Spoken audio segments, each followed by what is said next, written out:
E a pandemia está te fazendo perder o sono ou você está dormindo mal? Pois saiba que você não é o único. Para nos ajudar a passar por esse período com um pouco mais de paz noturna, a gente conversa agora com o neurologista e psiquiatra coordenador do Ambulatório de Neuropsiquiatria do Hospital Geral de Goiânia, Dr. Leonardo Prestes, a quem eu já agradeço a presença aqui no nosso estúdio. Boa tarde, doutor. Boa tarde, eu que agradeço o convite. Estamos aqui à disposição para tentar ajudar a nossa população a melhorar um pouco a qualidade de vida nesse momento difícil. E se você tem alguma dúvida, pode mandar no nosso WhatsApp 3201-7700, que eu vou fazer sua pergunta ao vivo aqui para o doutor. Então, eu vou começar com a clássica pergunta, então, né? Essa pandemia está gerando estresse, medo e esses elementos certamente atrapalham o sono das pessoas. Eva, não precisa nem pensar na mudança de rotina, né? Só a questão da tensão, né? Uma situação nova, né? Na história da humanidade, né? Uma situação como essa, com os meios de comunicação tão bons como são hoje, pessoas morrem aqui, morrem ali, tá doente, o que faz, o que não faz, só isso já gera uma situação muito complicada. É por isso que eu tenho recomendado, né, não só aos pacientes, como aos amigos, a todos, a tomar um pouco de cuidado com a quantidade de notícias que são vistas, né?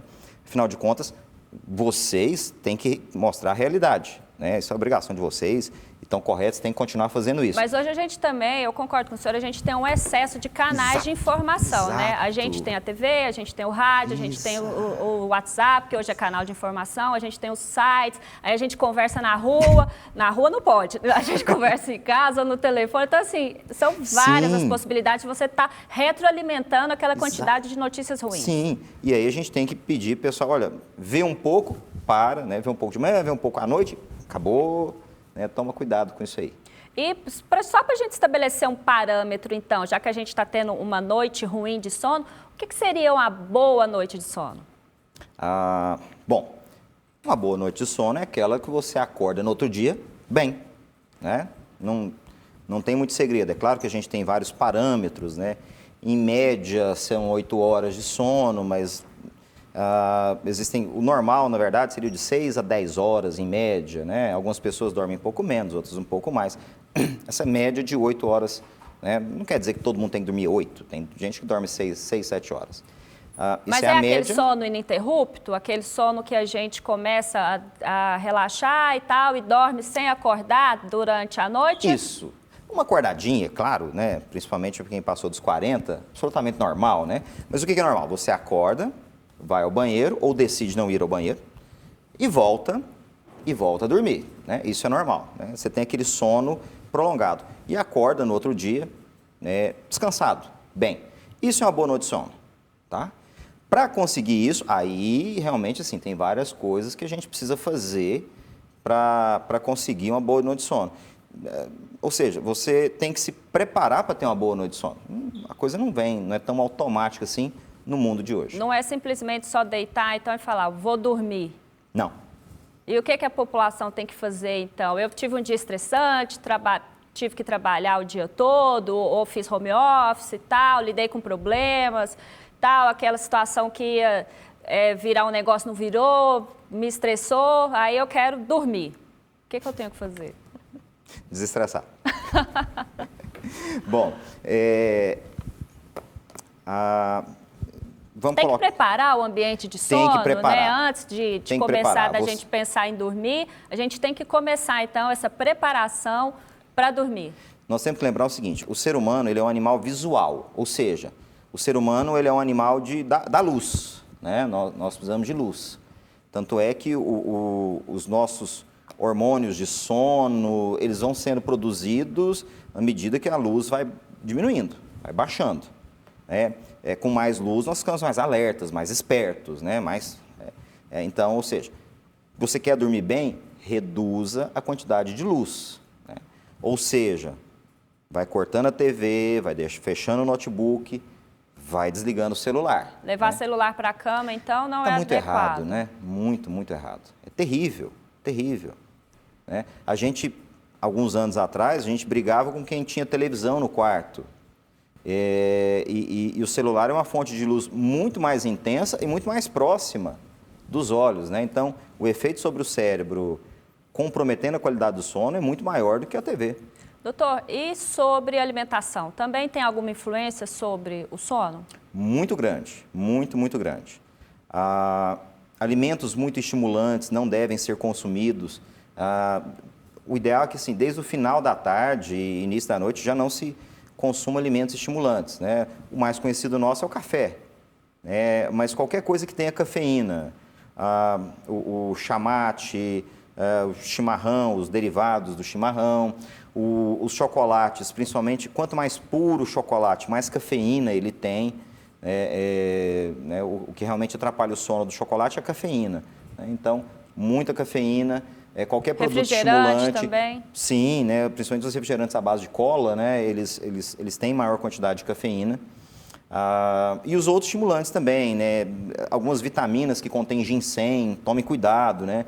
O pessoal da academia que gosta muito de usar os pré-treinos e tudo, tomar muito cuidado de usar isso. Gengibre e canela são estimulantes? Mas sim, são estimulantes, mas são estimulantes mais fracos. Tomar né? um chazinho de canela antes de dormir? Não recomendo. Não pode, né? Não recomendo. Canela não é um estimulante tão potente, mas é um estimulante. Mas pode atrapalhar em alguma situação. Se a pessoa for muito sensível, sim. Se a pessoa for muito sensível, eu não recomendaria arriscar, não. Toma chá de cidreira, né? Chá de hortelã, camomila, tem tanto chá para tomar, né? Não precisa ser canela na hora de dormir, não. Exatamente. Doutor, e a prática de exercícios físicos, eles ajudam a colaborar para que o corpo fique cansado, entre aspas, e ajude no sono? Não só para fazer o corpo ficar cansado. O efeito do exercício para a qualidade do sono, ele vai muito além do simples cansaço, né? Além de ter o cansaço físico que nos ajuda, né? Hoje em dia, uma boa parte das profissões não exige dispêndio de energia física, então, a atividade física vai ajudar nisso. E tem toda aquela questão de liberação de endorfinas, liberação de ocitocina, tudo isso vai fazer com que a qualidade do sono melhore, né? E o exercício leva gradualmente a uma produção mais baixa de cortisol, né? Que é o hormônio do estresse. Tá? Agora, o recomendado é não fazer atividade física próxima da hora de dormir, certo? Se for uma pessoa muito sensível, que já tem problemas de insônia, que já tem um sono muito leve, não fazer atividade física depois das 5 da tarde. Tá? Agora, se a pessoa não tem uma sensibilidade aumentada, né, não tem insônia, não tem nenhum problema, ele pode fazer um exercício mais à noitinha, né, mas evitar a questão de fazer atividade física na hora de dormir. Não, aí não vai ajudar. Queria que o senhor falasse sobre os hormônios aí que o senhor citou antes, né? Como que a melatonina e o cortisol, eles atuam? O senhor falou aí que o cortisol é o que deixa a gente mais desperta. E a melatonina seria o que vai deixando a gente mais sonolento. É por isso que as pessoas até tomam melatonina, apesar dela não ser, ela não é permitida aqui no nosso país. Não, ela já é permitida no Brasil, sim.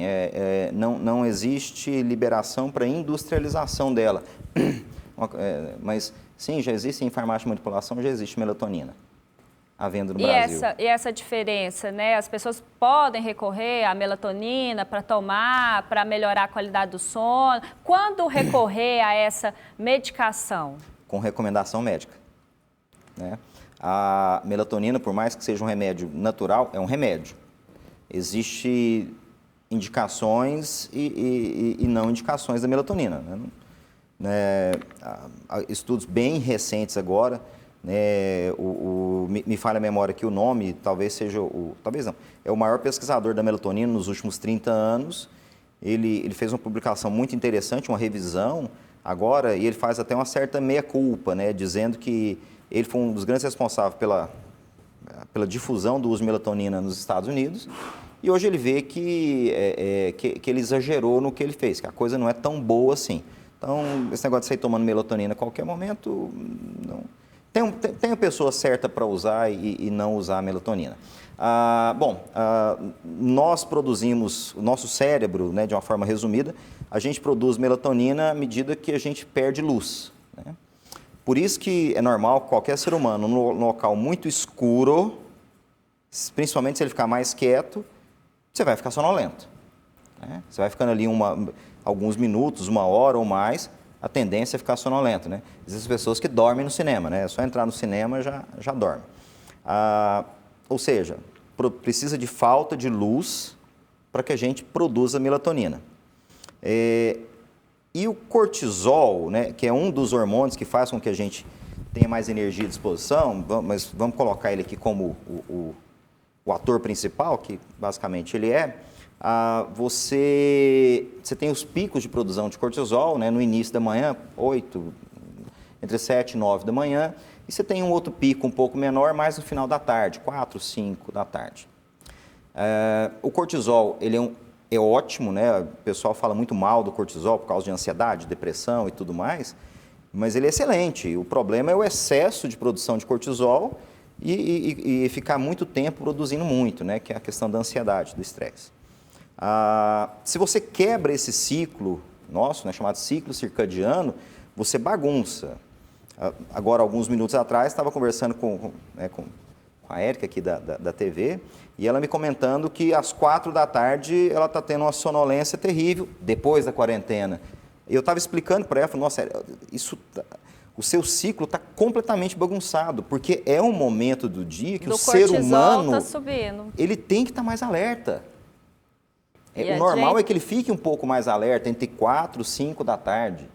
E ela me comentando, né, que ela está ficando sonolenta. Olha o que a quarentena tem feito conosco. Tem bagunçando completamente os nossos horários. Trazido muitos reflexos, né, negativos na nossa rotina, né, alterando o sono, a nossa disposição para malhar, para fazer as atividades domésticas e até de alimentação, né? Só para a gente finalizar rapidamente, doutor, existem casos graves. A gente está falando da insônia aqui, que as pessoas, entre aspas, conseguem lidar e talvez vai passar depois, quando isso tudo passar, essa situação toda da pandemia. E aquelas pessoas que têm insônia grave, ficam meses dormindo 2 horas por noite, aí realmente é caso de medicação com receituário médico. Exato. A insônia, na imensa maioria dos casos, a insônia ela é um sintoma de outro transtorno, né? São raros os casos de insônia que é só insônia, que não tem outra doença. Geralmente, na imensa maioria, eu diria que na minha experiência, mais de 90% dos casos, as insônias são sintomas de outras doenças. E isso precisa ser muito bem avaliado, né? Desde doenças físicas quanto doenças mentais.